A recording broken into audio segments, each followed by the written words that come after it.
I'd like to address the new reps who are joining us at Step Into Mystery. Thank you and welcome to the Step Into Mystery family. So Step Into Mystery is an awesome company. It's a lot of fun, and I've had a great time starting it and everything else. And the thing is, we're just trying to get it out there more and more for more people to enjoy it, for more people to see it. One of the biggest problems, I think, is trying to get people to understand exactly what it is.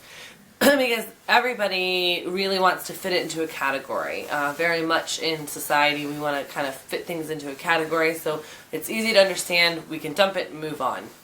But the thing is, we don't want them to do that with Step Into Mystery. We want them to hear what you're trying to say, understand what the concept is, and really get into it, because it's really just a ton of fun. We get great reviews from it. We get great feedback from it. People always love doing it. So we're trying to really make sure that people can hear what you're saying and everything else. So one of the most important things I do is when I'm talking to somebody who's new, I really try to use kind of as much descriptive words as I can. You know, I say it's a live action game of Clue. It's live, that there are no actors. I really try to put out there in the very beginning, there are no actors. The people who are signing up are the actors. You know, this is when you're talking about doing one of our events. Okay, and that's the other thing with Step Into Mystery, is that there's a lot of different things you can do, from the events to the fundraising to working with schools.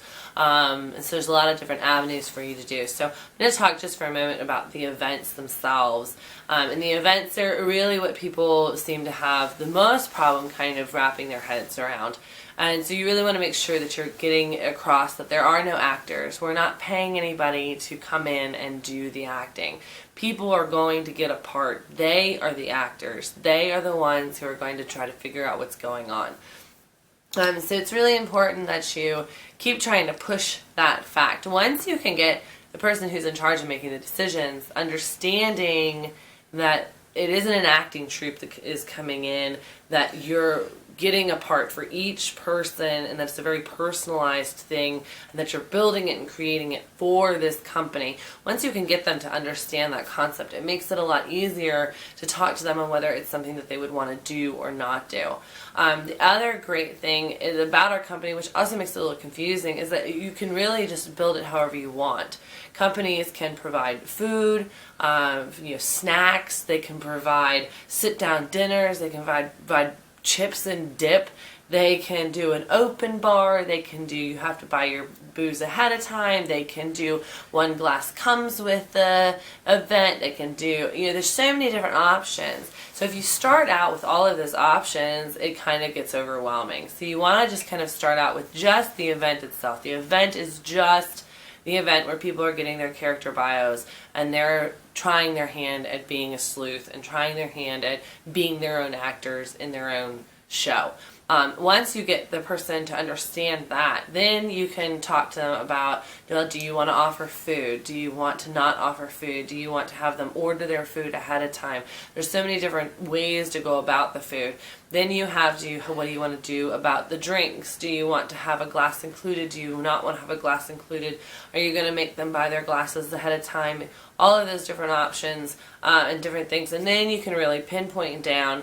And then with whatever options they pick, then you want to help them get a price point. Get a price point that's going to work for their customers, that's going to get their customers in the door. These are all the things that you're responsible for helping them with, because the more you can help them get to that final bottom line of, okay, our event, we're going to sell it and market it to our customers for $40, we're going to give them a glass of wine, we're going to have chips and dip out, but they can bring some snacks if they want, and we're going to have the event from 7 to 9. Boom! It becomes something that they can see. They can see from the start to finish. They can see putting it out to their customers, and then all of a sudden they're sold.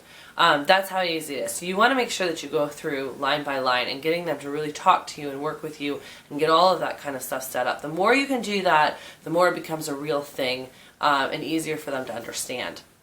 With the fundraising, the same thing goes with the fundraising, but you really want to kind of push what they can make off of it. You really want to push the fact that if they get the businesses in and they get the people in, and how are they going to get the people, and that this isn't something where people have to show up. They have a day that they can do it, a time that they want to get it in, things like that. But it's more of a scavenger hunt.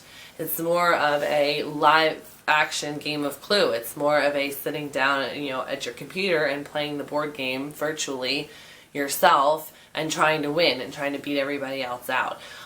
So it's a little bit different, that concept. For the fundraising, you really want to make sure that you get across that it's really going to help them, and it's going to get them more known in the business community. The more a fundraising company can get known in the community, the easier it is for them to do fundraising, because it's the businesses in the community that they want helping them.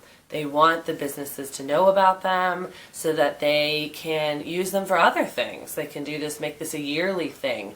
If they decide down the road that halfway through the year they want to do a different kind of fundraiser, they don't necessarily have to use us, but they still have all of those business contacts. So getting to know the businesses around them is really, really important for companies that want to do fundraising and everything else. So that's really what you want to push to fundraising. You really want to push the money that they're going to get out of it, the connections they're going to get out of it, and that it's going to make just the whole community. The more people you can get into the community, the more likely they are to remember it. If you're just a name on a t-shirt because you donated somewhere, that doesn't really help you very much, okay? And then you've got your events at the schools that you can do. They're run a lot the same as the fundraising is, but the whole school gets involved. It's really, really a lot of fun because you get the kids running around the school. And how many chances do kids get to run around the high school and not get in trouble for it? So it's really a lot of fun. You have lots of different grades talking to each other, trying to figure out the clues, trying to talk to each other, trying to, look over each other's shoulders and get the answers. You get big groups of kids together. You get very small groups of kids together. It's just a lot of fun to get everybody gets so excited about it, and so the high schools, the middle schools, and even high schools are a lot of fun to do. But they're kind of more of just running around the school, getting that energy out, and being able to not have a dance. We don't want to have to worry about having a balloon space between people and our skirts long enough and all that kind of stuff. They just dress normally. They come to the school. They have a lot of fun. They go home. It's a really safe, fun way to spend the evening rather than doing the traditional type things that a lot of schools do that kids don't really appreciate any longer. So those are the three things that you can really do with the company. But once again, it's really important to understand what each one of them is, and it's really important to find which one you want. One of these is going to be easier for you to understand, and it's going to be easier for you to talk people into. It's going to be easier for you to sell. So figure out which one of them is easiest for you. Figure out in your area which one of these is going to do the best. Do you have a lot of nonprofits? Do you have a lot of schools? Do you know a lot of kids? Do you know a lot of wineries or breweries or businesses? Corporations like to do these because it's a team building exercise, because people have to go around and they have to talk to all of the other people.